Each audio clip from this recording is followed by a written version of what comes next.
നമസ്കാരം.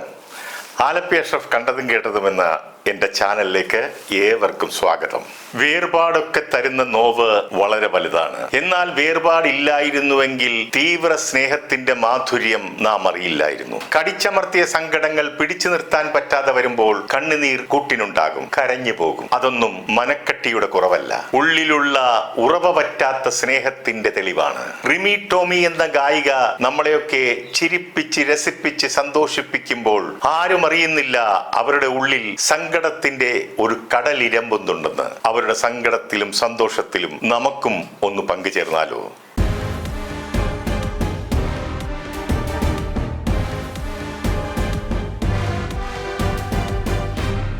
സിനിമയുമായോ ടെലിവിഷൻ പരിപാടിയുമായോ യാതൊരു പുലബന്ധവുമില്ലാത്ത പാലായിലെ ഒരു സാധാരണ കുടുംബത്തിൽ നിന്നും സ്വന്തം വഴിവെട്ടിത്തെളിച്ച് അത്യുന്നതങ്ങളിൽ എത്തിച്ചേർന്ന പ്രതിഭയാണ് റിമി ടോമി. റിമി ടോമി എന്ന കലാകാരിയെ വളർത്തിയെടുത്തത് ടെലിവിഷൻ പ്രോഗ്രാമുകളും അതിന്റെ പ്രേക്ഷകരുമാണെന്ന് നിസ്സംശയം പറയാം. പാട്ടും നൃത്തവും വാതോരാത്ത വർത്തമാനവുമായി ഒരു അവതാരക, പൊട്ടിച്ചിരിച്ചും കാണികളെ പൊട്ടിച്ചിരിപ്പിച്ചും എത്തുന്ന അവതാരക ടെലിവിഷൻ ചരിത്രത്തിൽ ഇദംപ്രദമാണ്. ടെലിവിഷനിൽ അന്ന് വരെ നിറഞ്ഞാടിയിരുന്ന അവതാരകരൊക്കെ റിമിയുടെ മുൻപിൽ നിഷ്പ്രഭരായി എന്ന് തന്നെ പറയാം. കാണികളെ കയ്യിലെടുത്ത് കയ്യടി വാങ്ങാനുള്ള റിമിയുടെ ചടിലമായ വാക്ചാതുര്യം ഒന്ന് വേറെ തന്നെയാണ്. റിമി പറയുന്നു, താൻ സ്കൂളിൽ പഠിക്കുമ്പോൾ മണിപ്രവാളത്തിന്റെ അർത്ഥം ചോദിച്ച അധ്യാപകനോട് റിമി പറഞ്ഞ അർത്ഥം മണിയടി കേൾക്കുമ്പോൾ കുട്ടികൾക്കുണ്ടാകുന്ന വെപ്രാളം എന്നായിരുന്നു. ഇത് ക്ലാസ്സിലെ മുഴുവൻ കുട്ടികളിലും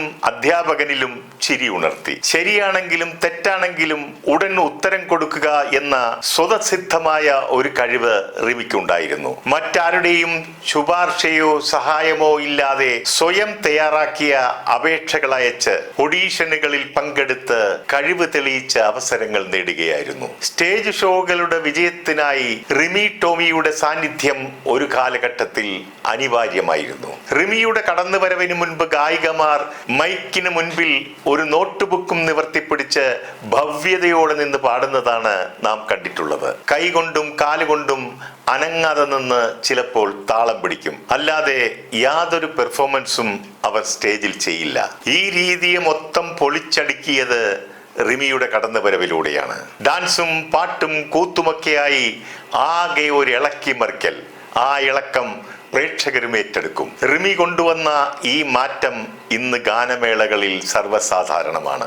ലോകത്ത് മലയാളികൾ എവിടെയുണ്ടോ അവിടെയെല്ലാം അവരുടെ ആഘോഷങ്ങളിൽ റിമിയെ കൂടെ ഉൾപ്പെടുത്താൻ അവർ മത്സരിച്ചിരുന്നു. സിംഗപ്പൂരിൽ മലയാളി അസോസിയേഷന് വേണ്ടി ഞാൻ കോർഡിനേറ്റ് ചെയ്ത ഒരു പരിപാടിയിൽ റിമി പങ്കെടുത്തിരുന്നു. റിമിയുടെ വിവാഹം കഴിഞ്ഞുള്ള ആദ്യത്തെ ഹണിമൂൺ ട്രിപ്പ് കൂടിയായിരുന്നു ആ പ്രോഗ്രാം. അതുപോലെ തന്നെ വിധു പ്രതാപന്റെയും ആദ്യ ഹണിമൂൺ ട്രിപ്പായിരുന്നു. അവിടെ നിന്ന് പെട്ടെന്നൊരു പ്രോഗ്രാം ബുക്കായി റിമിയും ഭർത്താവും മലേഷ്യക്കും പോയി. ഞാൻ ഈ പ്രോഗ്രാം ബുക്ക് ചെയ്യാനായി റിമിയുടെ വീട്ടിൽ ചെല്ലുമ്പോഴാണ് റിമിയുടെ മമ്മിയെയും പപ്പയെയും ആദ്യമായി പരിചയപ്പെടുന്നത്. റിമിയുടെ മമ്മിയുടെ സ്വഭാവവും റിമിയുടെ സ്വഭാവവും തമ്മിൽ വലിയ വ്യത്യാസമൊന്നുമില്ലെന്ന് എനിക്ക് മനസ്സിലായി. അവരും പാട്ടും ഡാൻസും തമാശയും ഒക്കെയായി ആകെ ജോളിയായ ഒരു രീതിയാണ്. റിമിയുടെ മമ്മി എന്റെ ഭാര്യയോട് പറയുന്നു, അടുത്ത ആഴ്ച മുതൽ ഡാൻസ് പഠിക്കാൻ പോവുകയാണ്, വരുന്നെങ്കിൽ നമുക്കൊന്നിച്ചു പോകാമെന്ന്. അപ്പോൾ എനിക്ക് മനസ്സിലാക്കാൻ പറ്റി റിമിയുടെ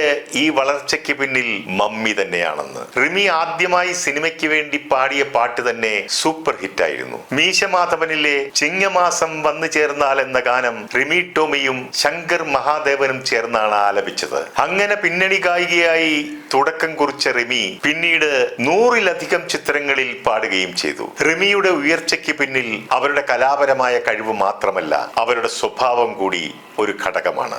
ആരെയും വിഷമിപ്പിക്കാതെയുള്ള നല്ല പെരുമാറ്റം, നല്ല ഇടപെടൽ, തമാശ കലർന്ന സംസാരവും മറ്റുള്ളവരോടുള്ള വിനയവും ഇതൊക്കെ റിമിയുടെ സവിശേഷതകളാണ്. റിമിക്ക് കലാരംഗത്ത് ശത്രുക്കൾ കുറവാണ്. അഥവാ ശത്രുക്കൾ ഉണ്ടെങ്കിൽ അവർ പറയുന്നത് ഒരു സ്ക്രൂവിന്റെ പിരി അല്പം മുറുക്കാനുണ്ട് എന്ന് മാത്രമാണ്. ചെറിയ പ്രശ്നത്തിൽ പോലും പെട്ടെന്ന് ഇമോഷണൽ ആകുന്ന ആളാണ് റിമി. ഒരിക്കൽ എൻ്റെ ഒരു ചിത്രത്തിൽ പാടാൻ വേണ്ടി മദ്രാസിൽ വന്നു. രഘുകുമാർ ആയിരുന്നു അതിന്റെ സംഗീത സംവിധായകൻ. രഘുകുമാർ നിർദ്ദേശിച്ച ഗായികയെ മാറ്റിയിട്ടാണ് ഞാൻ റിമിക്ക് അവസരമൊരുക്കിയത്. പാട്ട് കഴിഞ്ഞ് റിമി വെളിയിലിറങ്ങുമ്പോൾ ഞാൻ അടുത്തേക്ക് ചെന്നു. കണ്ണിൽ നിന്നും ധാരധാരയായി കണ്ണീരൊഴുകുന്ന റിമിയെയാണ് ഞാൻ കണ്ടത്. കാരണം എന്താണെന്ന് അന്വേഷിച്ചിട്ട് ഒന്നുമില്ല എന്ന് പറയുന്നു. എത്ര ചോദിച്ചിട്ടും പറയുന്നുമില്ല. തിരിച്ചു പോകാനുള്ള ഫ്ലൈറ്റിന്റെ സമയമായതിനാൽ പെട്ടെന്ന് എന്നോട് യാത്ര പറഞ്ഞിറങ്ങുകയാണ് ഉണ്ടായത്. ഞാൻ അകത്ത് കയറി കാര്യം തിരക്കിയപ്പോൾ അറിയുന്നു മ്യൂസിക് ഡയറക്ടർ ഒരു കാര്യവുമില്ലാതെ അവരോട് ദേഷ്യപ്പെട്ടു എന്ന്. അപ്പോൾ എനിക്ക് കാര്യം മനസ്സിലായി. അദ്ദേഹം പറഞ്ഞ ഗായികയെ കൊണ്ട് പാടിക്കാത്തതിന്റെ ദേഷ്യം റിമിയോട് തീർത്തതാണെന്ന്. ഇതുപോലെ ഒരു റിയാലിറ്റി ഷോയിലെ ജഡ്ജായ റിമിക്ക് കരഞ്ഞുകൊണ്ട് അവിടെ നിന്ന് ഇറങ്ങിപ്പോകേണ്ടി വന്നിട്ടുണ്ട്. സീനിയർ ജഡ്ജിനോടൊപ്പം ജൂനിയർ ജഡ്ജിരുന്ന് നല്ല കമന്റ് പറയുകയും മാർക്കിടുകയും ചെയ്തപ്പോൾ സീനിയർ ജഡ്ജിന് ഹർട്ടായി. അദ്ദേഹം റിമിയെ കളിയാക്കി ആക്ഷേപിച്ചു. റിമി അവിടെ നിന്നും സങ്കടപ്പെട്ട് കരഞ്ഞുകൊണ്ടിറങ്ങിപ്പോയ സംഭവം എല്ലാവർക്കും അറിയാവുന്നതാണല്ലോ. പിന്നീട് ഒരു ഗായകൻ അവരെ ഇല്ലാതാക്കാനുള്ള ശ്രമത്തിൽ അവർക്കിനി പാടാൻ കഴിയില്ല എന്ന് വിധിയെഴുതി അവസരങ്ങൾ നഷ്ടപ്പെടുത്താൻ ശ്രമിച്ചപ്പോൾ അയാളുമായി റിമി വർഷങ്ങളോളം സഹകരിക്കാതിരുന്നു. കൂടെ നിന്ന് ചതിച്ച അയാളുടെ ഫോൺ നമ്പർ പോലും റിമി ബ്ലോക്ക് ചെയ്തു.